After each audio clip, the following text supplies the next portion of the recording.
Alright, today we're going to run our Leblond 24-inch Regal.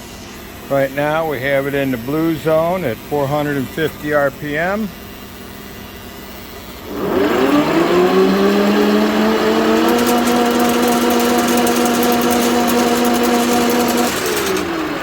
There we go. I had the feed going at that. It was really booking. Now we're going to do 292 RPM.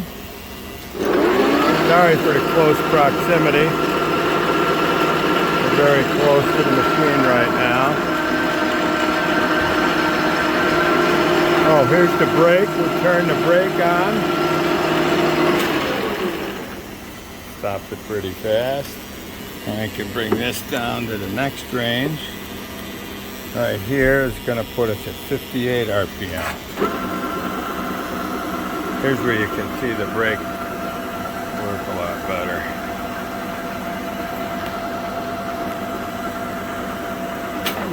There you go. Now let's give you a decent RPM to 292 and we'll turn on the feed. Feed's going pretty fast.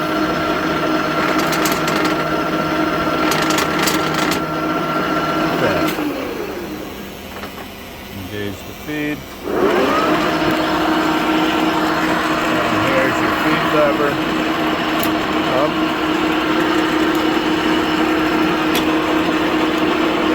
Cross. And then you can reverse the feed right here. Now she's coming out and in. Thanks for viewing.